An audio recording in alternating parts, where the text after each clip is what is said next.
President Trump celebrating the 4th of July by signing the big, beautiful bill into law, while noting this was merely the latest in a long line of victories.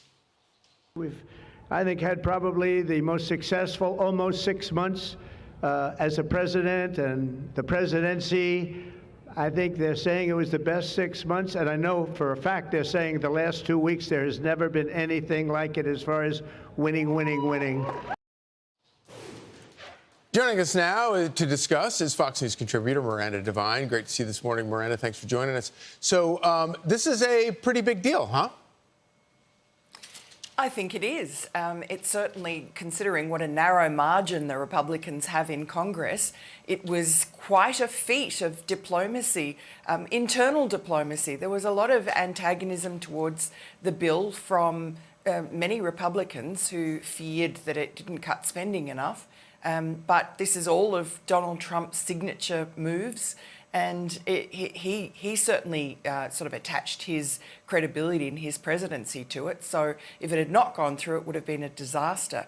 But between him twisting arms and Speaker Johnson's sort of whispering of his colleagues very well, and I think people like Susie Wiles even behind the scenes, they pulled it off, and that is really a remarkable victory. You know, it is interesting the degree to which I feel like President Trump has taught Republicans to fight, including going after the press and doing everything he can to help shape the narrative of stories. And so my hunch is that going forward, President Trump is not going to just let the media portray this legislation the way they're going to portray it, which is always in favor of Democrats. Yeah. I think they're going to do the selling job is not over just because he signed the bill. He's going to lead the effort for all Republicans to sell this bill to the American people. Yeah, absolutely. And you saw how hysterical the Democrats were, talking about, you know, millions of people were going to die and people were going to lose Medicare. And they do that. It gets amplified by the left-wing media. And then, of course, you know, half the country, or probably less, but they get terrified and they believe it all still.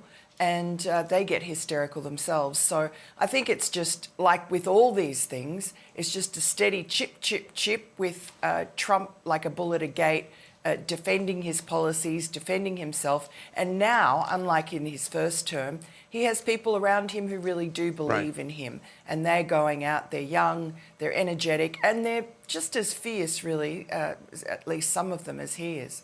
Yeah, and so as he's going to be, and Republicans are going to be pushing this bill, and they're going to be defending it as a very pro-America first agenda, you have Democrats on the other side who are stuck having to defend now in New York City their nominee for mayor of New York City who is a full-blown, unapologetic communist.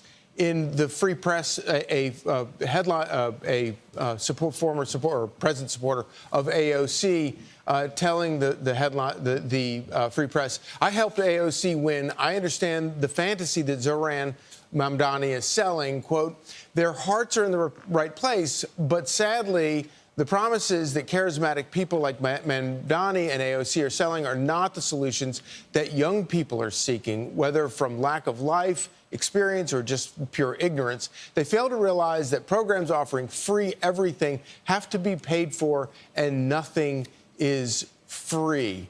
So the Democrats are going to have to be defending these people and these socialist policies, while Donald Trump and Republicans are promoting an America First patriotic agenda. Yeah, I mean, the Democrats are in just a death spiral, and all they have are these attractive holograms, and Mamdani being the latest, who are complete frauds and phonies. I mean, you saw the other day that his application to Columbia had his ethnicity as African American. You know, he just in every sense is a construct, and nothing is real. And you know, if any of these young people voting for him knew anything about history, they would know the bloody toll of communism around the world. Millions, hundreds of millions dead. 100 million in 100 years dead thanks to communism. There you go. Yeah. Yes. Miranda Devine, thank you. Thank you so much for joining us this morning. Sorry we have to keep it rolling. That's all right. Thanks, Charlie. Great to see you. I'm Steve Doocy. I'm Brian Kilmeade. And I'm Ainsley Earhart. And click here to subscribe to the Fox News YouTube page to catch our hottest interviews and most compelling analysis.